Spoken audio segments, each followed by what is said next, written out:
Acha, so today our task is to design a digital filter. Means we are going to find out the steps कि what are the basic steps to design a digital filter. तो filter को सीखने से पहले we must have a knowledge कि what is a filter, होता क्या है filter, वो कैसे काम करता है, और उसमें जो हमें सीखने की सबसे ज़्यादा ज़रूरत है वो ये है कि फ़िल्टर को डिज़ाइन करने के लिए हमें किन किन चीज़ों की ज़रूरत पड़ती है.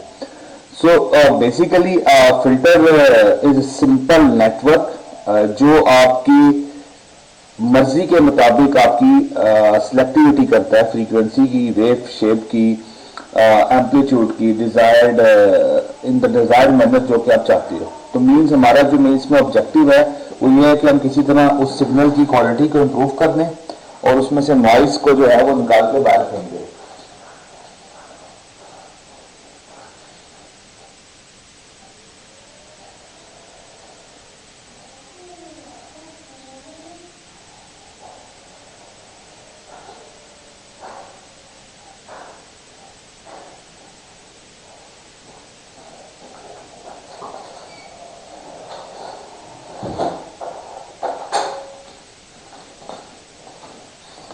Sorry for the interruption. तो मैं कह रहा था कि filter is a simple network और a system that selectivity changes the waveform, shape, amplitude, frequency and phase characteristics of a signal in the desired manner. तो means if I want to find a low frequency, a low pass filter, तो मैं एक low pass filter बना लूंगा जिसमें सिर्फ low frequency components होंगे. If I want to design a high pass filter, तो मैं उसमें high frequency components को पास करवा दूंगा. And so on and so forth like that things, जो भी मैं चाहता हूँ, बैंड पास, बैंड स्टॉप, फिर उसकी डिफरेंट टाइप्स आ जाती हैं कि वो चैबी शेप है, बटरवर्थ है, किस तरह का फिल्टर है, मतलब कैरेक्टरिस्टिक्स भी आ जाती हैं उसके साथ साथ. अच्छा, अब हम यहाँ पर जो फिल्टर डिजाइन करने जा रहे हैं वो डिजिटल फिल्टर है. इससे पहले आपने एनालॉग फिल्टर डिजाइन किए हुए हैं. फॉर एग्जांपल आपने RC component, passive component use किए और आपने फिल्टर डिजाइन कर लिया. तो आरसी में अगर आपने इनपुट वोल्टेज दे दी, एसी वेवफॉर्म दे दी, और आपने अगर आप आउटपुट रजिस्टर के क्रॉस देते हैं तो आपको एक लो पास फिल्टर मिल जाएगा, और सॉरी हाँ लो पास फिल्टर मिल जाएगा. और अगर कैपेसिटर के क्रॉस देते हैं, सॉरी कैपेसिटर के क्रॉस लो पास फिल्टर मिलता है, रजिस्टर के क्रॉस हाई पास फिल्टर मिल जाएगा आपको. तो फिल्टर डिजाइन करने के स्टेप्स हमने उसमें किए हुए थे. इसके अंदर हम इस तरह का काम नहीं करते. हम यहाँ पर इसको यूज करेंगे कि हमने अब एक डिजिटल फिल्टर बनाने के लिए हमें किन किन बेसिक स्टेप से गुजरना पड़ेगा. तो हम यहाँ पर जो अपनी डीएसपी है उसको इंप्रूव करने के लिए हम यहाँ पर जो है ना वो फिल्टर ऑपरेशंस अप्लाई करेंगे. तो वो मैं दिखाऊंगा कि आपको हम इसमें किस तरह काम करते हैं. कि फॉर एग्जांपल कि मेरे पास ये एक डिस्क्रीट टाइम के बजाय कंटिन्यूअस टाइम सिग्नल है एक्स ऑफ टी. अगर मैं इसको किसी एक इनपुट फिल्टर में डालता हूं, ठीक हो गया. तो एनालॉग इनपुट इनपुट फिल्टर में डाला और इसके आगे मैंने एक एडीसी लगाना है, ADC with sample and hold. ठीक हो गया. एडीसी लगाया विद सैंपल एंड होल्ड लगाया इसके साथ. तो it will give me the x of n. ठीक है. तो डिस्क्रीट टाइम सिग्नल दे देगा. उसके बाद मैंने इस सिग्नल को प्रोसेस करना है. तो मैं आगे एक डब्बा बना देता हूं कि जी that is the DSP. So this signal is now digital signal. मैंने इस पर प्रोसेसिंग अप्लाई की. अप्लाई करने के बाद it will provide me the output y of n. तो in the output type मैं इस पूरे को दोबारा रिवर्स प्रोसेस करूंगा. फॉर एग्जांपल कि मैंने ये y of n इसको दिया, उसके आगे मैंने लगाया डिजिटल टू एनालॉग कन्वर्टर, और उसके आगे मैंने लगाया एक आउटपुट फिल्टर जो कि मुझे डिजायर्ड बैंड में मेरा आउटपुट प्रोवाइड करेगा. It will give me the y of t. So basically मैं ये वाला स्टेप कर रहा हूं कि मैंने एक सिग्नल को टाइम डोमेन से डिस्क्रीट टाइम डोमेन में कन्वर्ट किया, उसको प्रोसेस किया, प्रोसेस करने के बाद वापस आउटपुट पे आपको वही प्रोवाइड कर दिया. ठीक हो गया. अच्छा, इसमें आप जो फिल्टर डिजाइन करने में जो सबसे बड़ी चीज हमें तंग करेगी वो कंप्यूटेशन कम्प्लेक्सिटी है. मैं चाहता हूं कि मैं ऐसा फिल्टर डिजाइन करूं जिसकी कंप्यूटेशन कम्प्लेक्सिटी कम से कम हो. तो एप्लीकेशन इसकी आपको पता है डिजिटल फिल्टर की इतनी बेताशा एप्लीकेशन है, जिनमें से मैं कुछ के नाम आपको बता दूं It can be used for the image processing, data transmission, speech processing, biomedical signal processing, data compression, echo cancellation, मतलब हर जगह के ऊपर ये फिल्टर आजकल के यूज होते हैं। ठीक हो गया। हमें यहाँ पर जिस फिल्टर की बेशक अशद जरूरत है वो है ऐसा फिल्टर जिसका फेज लीनियर हो, मीन्स उसकी परफॉर्मेंस एनवायरनमेंट के साथ जो है वो चेंज ना हो, फ्रीक्वेंसी रिस्पॉन्स जो है वो ऑटोमेटिकली एडजस्ट हो और उसकी फ्रीक्वेंसीज भी लो हो। तो फॉर एग्जांपल मैं आपको एग्जांपल के तौर पर दे रहा हूँ कि भाई आप कोई हॉस्पिटल में जाते हैं, अल्लाह ना करे जाना पड़े, तो वहां पर जाके आप अगर ईसीजी करवाते हैं तो वो जाहिर सी बात है कि वो एक जनरलाइज मशीन है, वो सबके लिए वही यूज होती है। ठीक हो गया।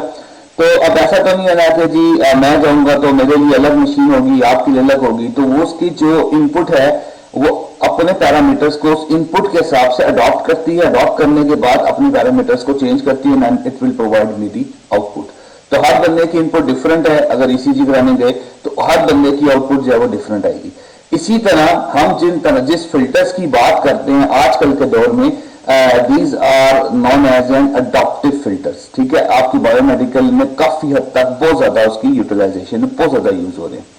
अब हम जिन फिल्टर्स को इस कोर्स में पढ़ने की कोशिश करेंगे वो दो टाइप के फिल्टर होंगे, डिजिटल फिल्टर, जो कि मैं इसको एक गॉट टाइप आपको बता दूं। So the types of a digital filter are FIR and IIR।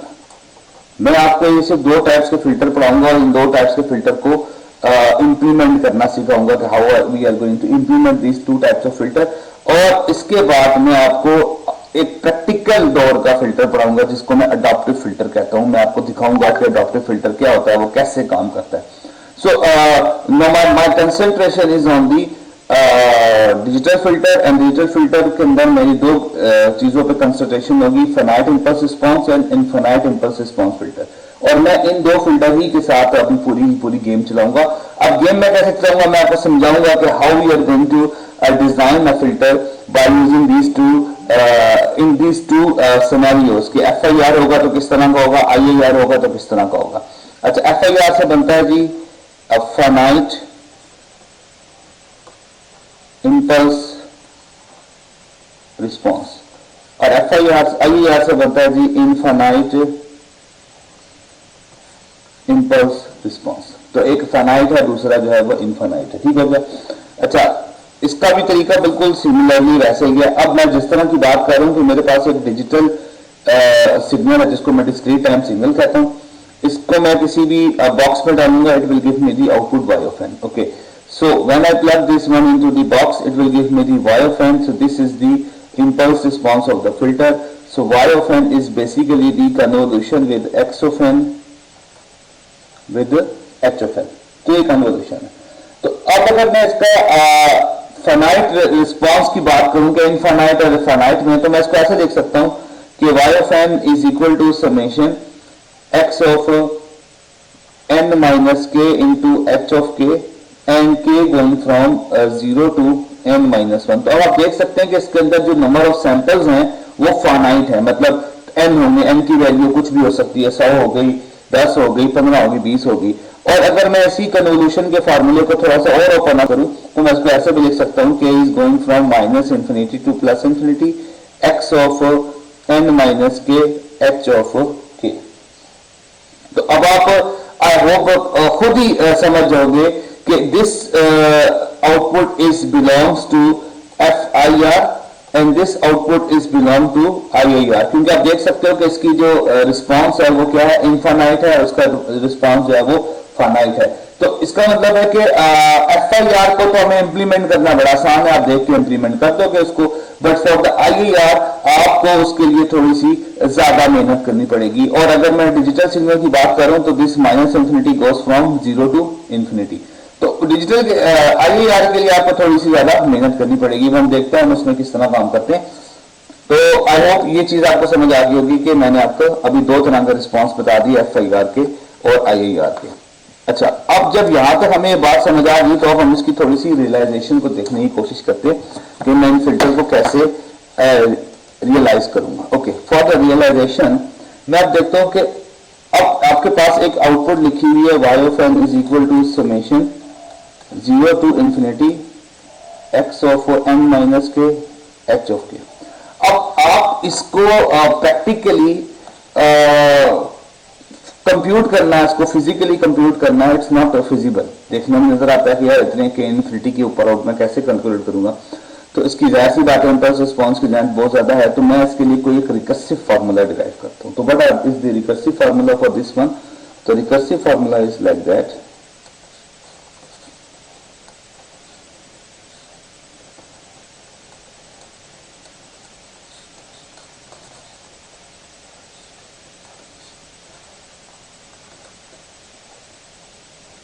Okay. So this is the recursive formula. अभी मैं इसको समझाता हूं क्या चीज है।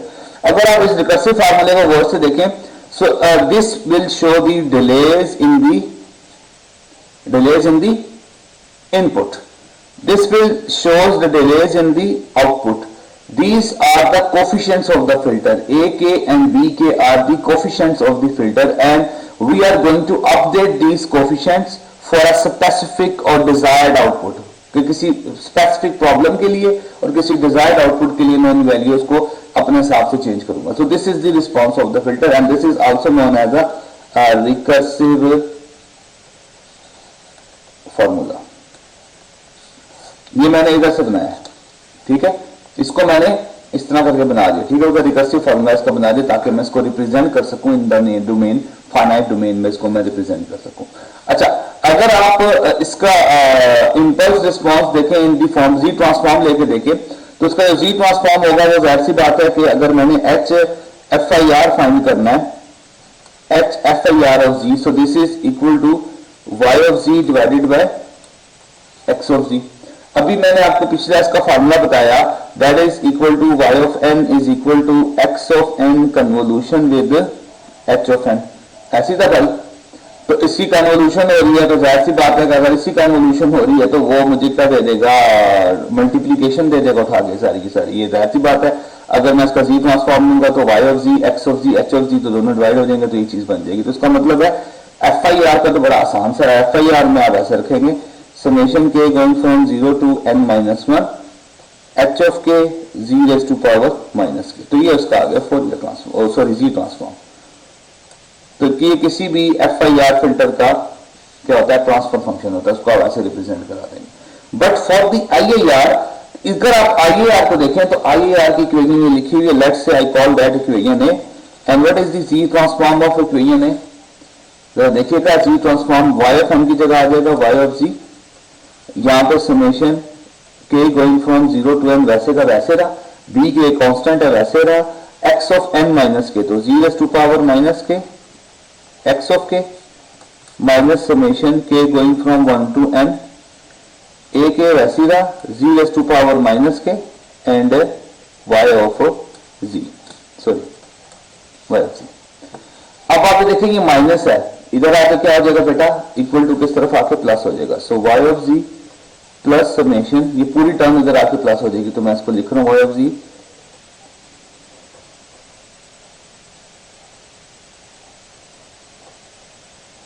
और ये टर्म इधर की इधर आ गई, ठीक है पूरी।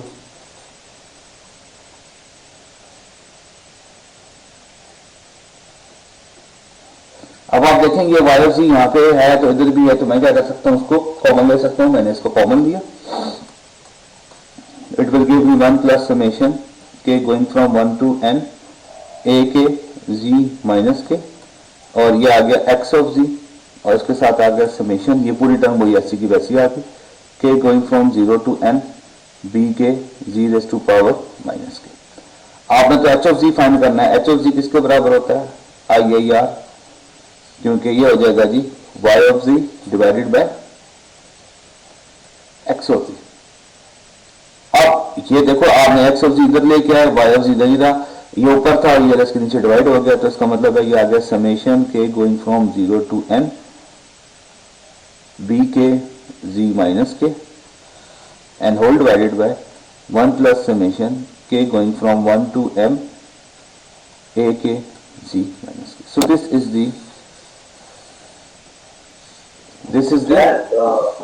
y of z over x of t नहीं है, तो x ऑफ z नीचे नहीं आएगा, हाँ ना, तो ये x ऑफ z नीचे आ गया, y ऑफ z इधर ही रहा, ये इसके साथ मल्टीप्लाई रहा था, इधर आके डिवाइड हो गया, ये ऊपर था, ये ऊपर ही रहा। तो ये अब आपके पास जो बन गया h ऑफ z बन गया, जिसको मैं ट्रांसफर फंक्शन कह रहा हूं एक IIR फिल्टर का। तो अब आप यहां से देख सकते हो कि ये थोड़ा सा इसका जो इम्प्लीमेंटेशन आपको देखने में लगेगी वो कॉम्प्लेक्स है, इसकी जो इम्प्लीमेंटेशन है वो देखने में आपको लग रही बड़ी सिंपल है कि आपने सीधी एक रो में बात करनी है। अच्छा, अब जरा थोड़ा सा ना इसको प्रैक्टिकली भी देख ले कि यार इसमें कितने आपके पास पोल्स हैं। इसमें कोई आपके पास पोल है, पोल्स वो जगह होती है ऐसी जगह जहां पे आपका transfer function equal to infinity हो जाए। तो अगर आप देखने की कोशिश करोगे तो आप इस काबिल हो जाओगे कि यार यहां पर तो मैं देख ही नहीं सकता कि इसके कोई पोल्स हैं, क्योंकि ये कोई भी इसकी वैल्यू नहीं है कि जहां पर ये इंफिनिटी हो जाए। तो बेसिकली जो FIR फिल्टर होता है इसको मैं ऑल जीरो फिल्टर भी कहता हूं। क्या कहता हूं इसको? पहला मैं इसको नाम दे रहा हूं ऑल जीरो फिल्टर। और जो ऐसा फिल्टर जिसमें पोल ना हो उसका जो फेज होता है वो ग्रांटेड लीनियर फेज फिल्टर होता है। उसका जो फेज होता है वो क्या होता है? लीनियर फेज होता है। और ऐसा फिल्टर जिसमें कोई भी पोल ना हो वो ग्रांटेड उसकी स्टेबिलिटी होती है। तो तीन बातें बताई मैंने आपको, वो सिर्फ ट्रांसफर फंक्शन देखने से। ऐसा फिल्टर है जिसके पोल्स जो है उसमें नहीं है तो वो स्टेबल होगा, उसका फेज लीनियर होगा और उसमें तमाम के तमाम क्या है? जीरोज है। उसके तमाम के तमाम क्या है? जीरोज है। अच्छा, इसी तरह अब मैं IIR को देखता हूं। अगर आप IIR को देखें तो IIR में आपके पास जीरोज भी हैं और पोल्स भी हैं। सो आप ये भी कह सकते हैं कि IIR जो होता है या तो ऑल पोल फिल्टर होगा या फिर उसमें जीरोज भी होंगे और पोल्स भी होंगे। नंबर वन बात। नंबर टू, अब इसमें पोल्स है तो पोल्स के अंदर जो स्टेबिलिटी है ना वो ग्रांटेड नहीं होती। Stability can't be granted. मतलब ये नहीं कह सकते कि हमेशा स्टेबल होगा। FIR तो हमेशा कहोगे स्टेबल है, और अगर स्टेबिलिटी ग्रांटेड नहीं है तो पोल्स की वजह से जो उसका फेज हो जाएगा वो क्या पता नॉन लीनियर उसका फेज रिस्पॉन्स हो। तो these are the three definitely different things जो कि आपको FIR और IIR में डिस्टिंग्विश कर देंगी कि FIR क्या होता है और IIR क्या होता है। अगर आप FIR को देखें तो FIR फिल्टर एक ऐसा फिल्टर होता है जिसके अंदर सिर्फ और सिर्फ जीरोज होते हैं, उसका जो फेज होता है वो लीनियर होता है और उसकी स्टेबिलिटी ग्रांटेड होती है। Similarly if you see the IIR filter, वो हमेशा उसमें जीरोज और पोल्स होंगे, and if there is a pole so it may be unstable और मे बी स्टेबल हो भी सकता है, नहीं भी हो सकता, लेकिन स्टेबिलिटी ग्रांटेड नहीं है और उसका जो फेज होगा वो हमेशा का हमेशा नॉन लीनियर होगा। सो अगर ये आपको दो तीन चार बातें समझ आ गई हैं तो फिर हम FIR और IIR फिल्टर को अब हम देख सकते हैं कि वो किस तरह के दिखते हैं। तो उसको देखने के चक्कर में हम एक छोटी सी एग्जांपल सॉल्व करते हैं ताकि ये जो हमने चीजें पढ़ी हैं आपके कॉन्सेप्ट जरा थोड़े से बेहतर हो जाएं। So the example is like that कि मेरे पास एक FIR का ट्रांसफर फंक्शन है।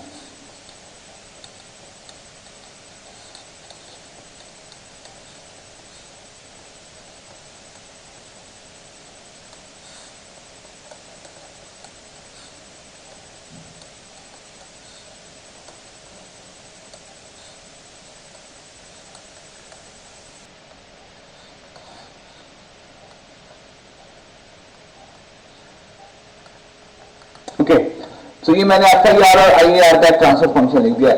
तो ये ऐसा ट्रांसफर फंक्शन है जिसकी कैरेक्टरिस्टिक्स सेम है, मतलब अगर इनमें दोनों फिल्टर्स को इंप्लीमेंट करूं तो ये they will provide me the same output. इनकी कोई आउटपुट में फर्क नहीं है, सेम कैरेक्टरिस्टिक्स के फिल्टर हैं दोनों के दोनों। अगर ये फिल्टर दोनों सेम कैरेक्टरिस्टिक्स के हैं तो मेरा अगला सवाल ये फिर ध्यान में आता है कि यार फिर ये एक में तो 11 है और एक में सिर्फ 2-3 कोफिशिएंट्स हैं। सो लेट्स ट्राई इट कि ये कौन सा फिल्टर है। तो आप आई होप अगर मैं आपको सिर्फ ये दे दूं ऐसे करके और मैं आपसे कहूं कि यार आप मुझे बताओ कि ये किसका रिस्पॉन्स है, तो ये किसका रिस्पॉन्स है, तो आप देखोगे इसमें कोई भी पोल नहीं है।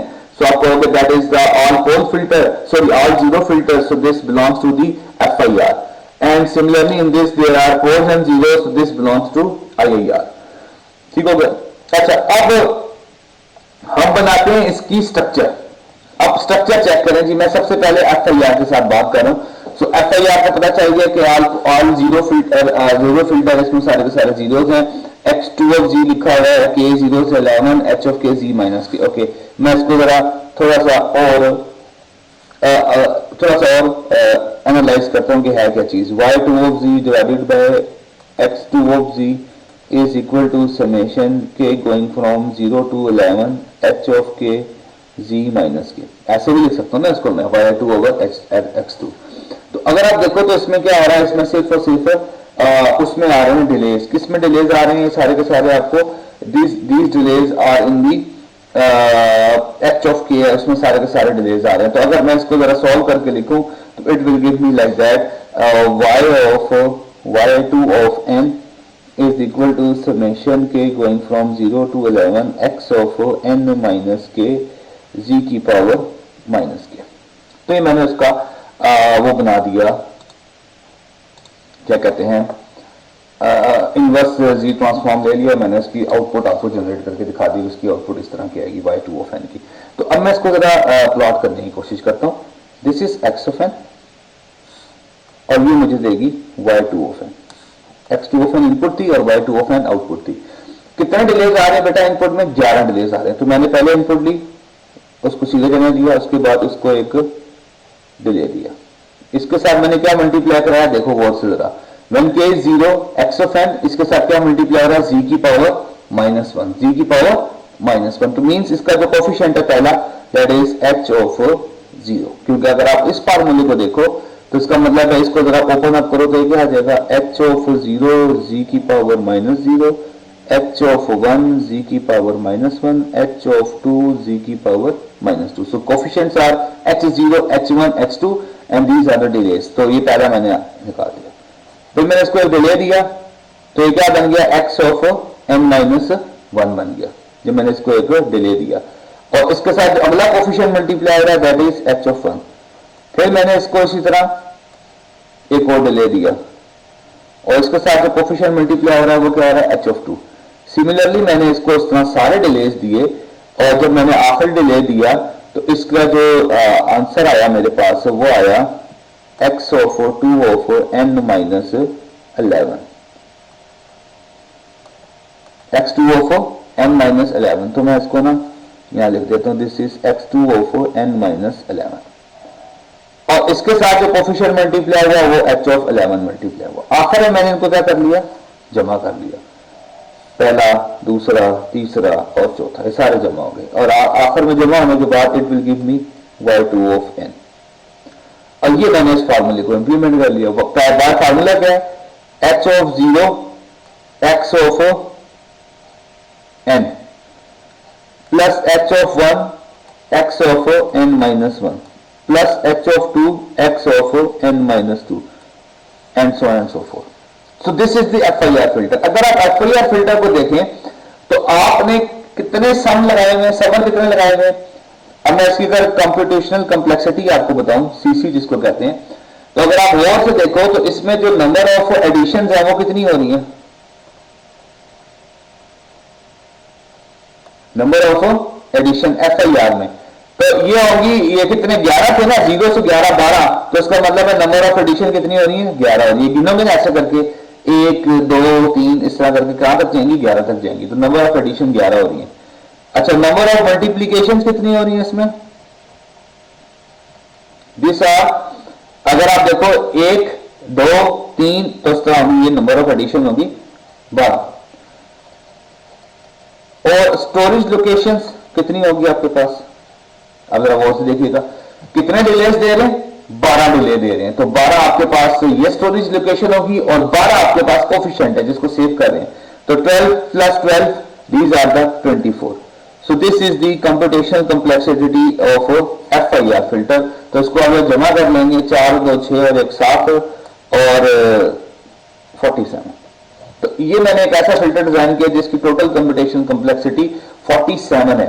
अच्छा, अभी मैं वक्त जाया किए बगैर बिल्कुल मैं FIR के बजाय IR को देखता हूं जिसकी सेम स्पेसिफिकेशन थी जो कि मैंने अभी आपके सामने बनाया भी था। वो क्या था जी, H1 ऑफ Z इज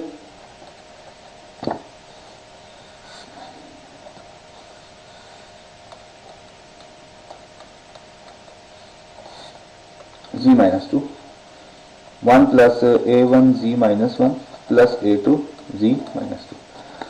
अब मैं इसको वही कर लेता हूँ जी, ये h1 ऑफ z किसके बराबर होता है, y1 of z divided by x1 of z। ये टर्म मेरे पास इधर आ गई। अब यहाँ पर अगर मैं इसकी जगह ये प्लग इन कर दूंगा तो ये टर्म इसके साथ मल्टीप्लाई होगी और ये टर्म x ऑफ z के साथ मल्टीप्लाई होगी। तो ये आपको वैसी बात है कि ये आपको इनवर्स फोरियर ट्रांसफॉर्म को लेना आता है इसका। तो मैं इसके लिए देता हूँ जी y1 of z plus a1z-1 y1 of z plus a2z-2 y1 of z, and that is equal to what?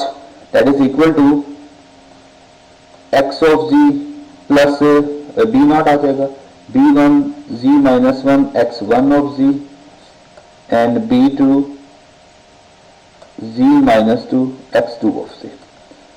ये मैंने इसकी वो डिफरेंस इक्वेशन बना दी। तो इसका मैं वो ले लेता हूँ, क्या कहते हैं,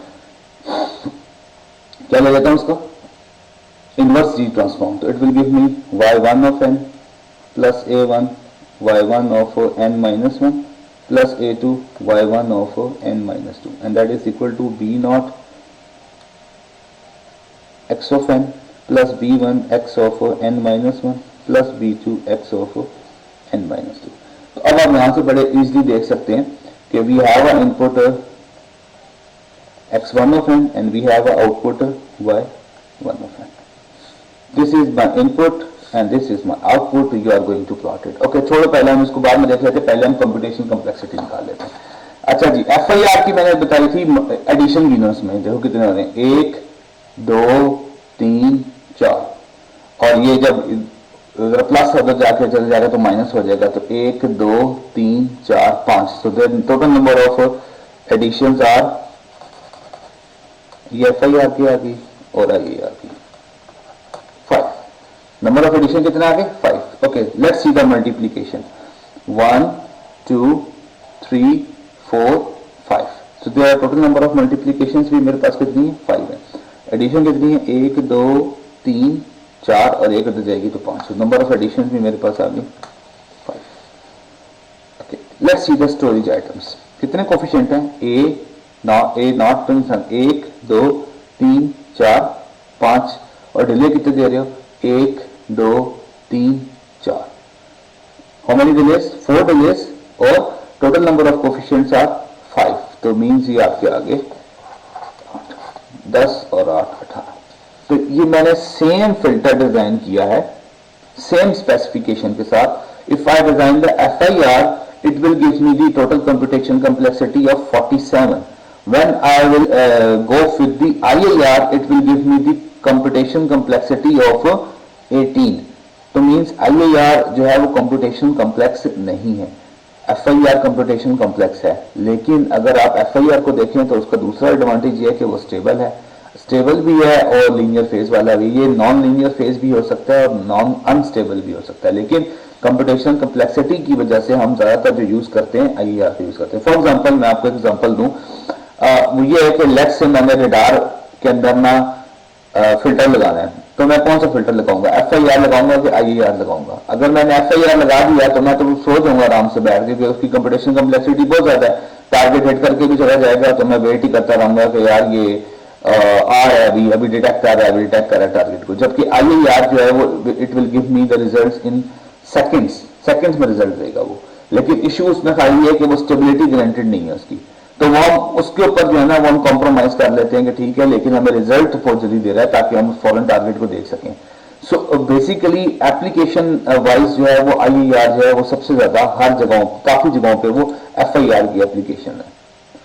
तो ये बेसिकली इसमें कंप्यूटेशनल कंपैरिजन था। अभी मैं आपको IIR की रियलाइजेशन भी बना के दिखाऊंगा, वो उसके लिए जो है वो क्या कहते हैं, हम देखेंगे कि हम किस स्ट्रक्चर को फॉलो करते हैं, वो मैं अभी आपको दिखाता हूँ उसका स्ट्रक्चर, फिर मैं उसको जो है वो कंबाइन करके आपको दिखाऊंगा कि मैं किस तरह उसके जो स्टोरेज एलिमेंट्स है उनको भी कम कर सकता हूँ।